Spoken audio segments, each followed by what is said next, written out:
Hi, if you're like me, you spend hours scrolling on TikTok or Pinterest looking at Minecraft building ideas without the intent to ever actually build them. Now, I don't know about you, but sometimes inspiration just randomly hits. And I have to play Minecraft. Like, that's all that's on my mind. And lately I've been seeing a whole lot of cottagecore Minecraft content circulating around the internet, getting a lot of views. And so I downloaded some shaders and launched Minecraft at like 6 FPS and built this for nostalgia. And if you're like literally any person who's played Minecraft over the years, these houses were the bomb. They were like move-in ready. Of course, there was only room for like 3 things to fit in there, and then there was this problem. It's Minecraft Cottagecore Aesthetic because the mushroom houses with this aesthetic are like next level. They are chef's kiss, they are immaculate, and suddenly your WikiHow tutorial on how to make simple mushroom houses featuring acacia plank flooring are more unaesthetic than the 2013 mustache trend.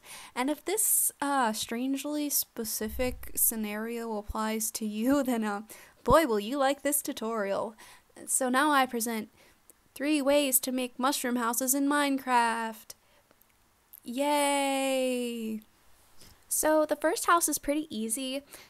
You're going to want to start out with a statistically impossible mushroom in the middle of a field and use bone meal to make it big. Now stare at that mushroom until you decide to mutilate it to look aesthetic, like this.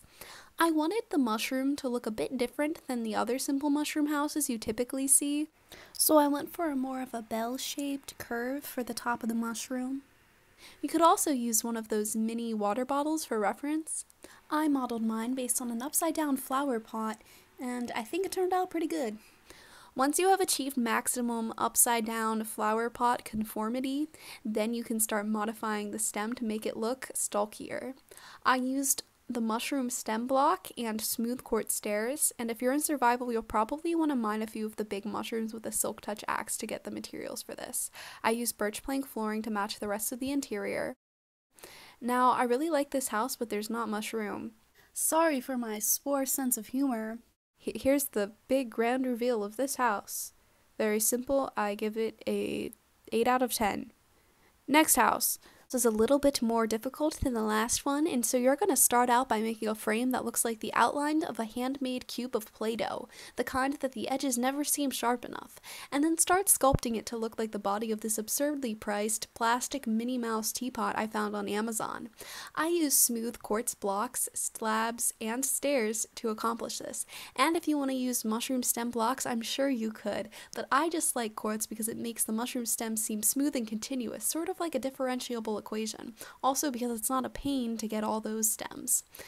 After this, start making the stem taller to look almost like a BB-8, and then give the wannabe BB-8 some helicopter blades. These will be the radius of your circular mushroom cap. Then connect those little helicopter blades to form a circle. Also, I never really found these graphs useful. I always find them on like TikTok, but then again, I always just wing it, and it doesn't look very circular, so maybe they're helpful to you, but mine turned out pretty great in the end.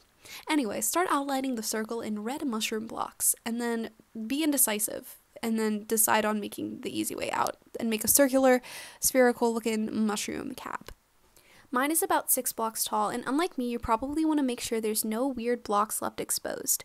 Then I made the door and the window and outlined them in the most superior wood type, spruce wood. I used planks, fences, and stairs as well as oak leaves for the window boxes. To add some extra whimsy, you can make a dilapidated cobblestone chimney and drape that with oak leaves.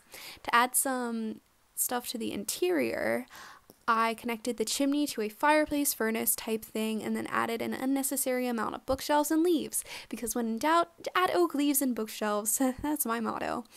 Also, I used flower pots, turtle eggs, and sea pickles for the inside, and then I discovered that in 1.16.5 you can place turtle eggs on flower pots, which is kind of weird. Anywho, I used vines as a ladder to the attic area, which will be a cute little bedroom. I outlined the roof with spruce wood and then placed some bookshelves behind them. This would also be a cool enchanting room, but the house demands a bedroom. So I added in a skylight, which looks good with the shaders, and I'm sure it would look good without them. So this is the finished build. It only took me about 45 minutes to do in creative, so not too bad. Ta-da! Right, on to the last one. This one is kinda hard, but not like Prior gaming at the end of his TikToks kinda hard. You're gonna want to start out with a circular base like such, and then add a small circle attached to it. Once you have your two little circle buddies, start making them taller and rounder. I focused on the bigger circle first because it's going to be the centerpiece for the build. Also, if this video gets 100 likes, I'll make a video of my little sister following this tutorial to see how she does, because she's bad at building and I'm bad at explaining things. Okay, back to the tutorial. If you don't know what shape to make the base of the big mushroom, I referred to the gourd from the 2007 Disney classic Secret of the Magic Gourd, and mine turned out pretty alright. Also, I need to know, was anyone else low-key traumatized by that movie? Because when I first saw that movie, I guess I just thought gourds were strange pumpkins, so for the longest time, I was fundamentally confused on what gourds were. So anyway, you're going to start making another one of those helicopter circle things, and here's a better explanation using calculus if you want to know how to make circles in Minecraft. Presenting, building circles, yay! So you're going to want to start out with this sort of graph paper, just trace something circular onto it, and then fill in the blocks that the circle crosses. Make sure it all has the same radius. And then this is where the calculus comes in. If you look at tangent lines, you know what tangent lines are, I hope. You probably don't. But the slope of the tangent line is sort of the slope of, if you were to draw the slope through the grid squares of the circle.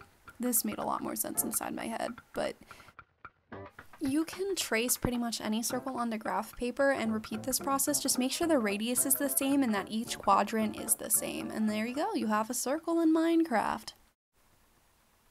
Okay, now moving on to our other little mushroom buddy, you're going to want to make him a wonky little mushroom that sort of stems off from the big one. It's really hard to explain how I did this, but I would recommend using organic shapes and have the top of the mushroom thinner than the base. Then add a tiny little cap. For the top of the big mushroom, I basically did the same thing as I did for the medium tutorial, and despite it being vastly bigger, the cap is about the same height, maybe even 5 blocks this time. I kind of wanted to make it sort of swooshy like the first build, but I lost all my brain cells thinking about calculus.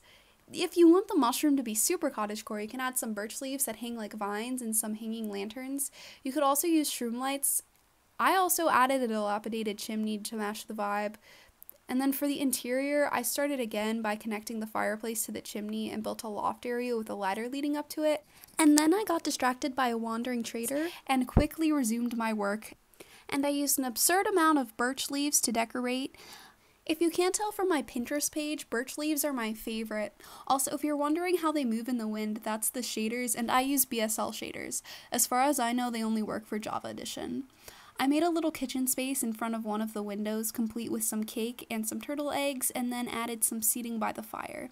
In front of the other window, I made what HGTV calls a breakfast nook, complete with some plants. While the bedroom space is smaller than the previous build, I think it turned out nicely and I wouldn't mind living there. After decorating the bedroom, I remembered there was a bunch of empty space in the loft, which I promptly decorated with barrels because that can be practical when they're not converting all the villagers to fishers. And I did notice I accidentally made a sort of shrine to Pinocchio, which is cool, I guess. On the outside, I was going for a house-ish entrance, but I ended up making it more like a hobbit hole with spruce trapdoors and slabs and stairs. I also added some dark oak for better contrast and ended up expanding the windows downward because it just looked better. I added some shutters to the bedroom window and shroom lights to better illuminate it at night. There was something that was still missing though, and I couldn't decide what to do, so I tried this thing I saw on TikTok where you make mushrooms out of end rods and mushroom blocks, which I was a bit skeptical of, but I really liked how they turned out. So yeah, those are 3 mushroom houses you could easily build in Minecraft.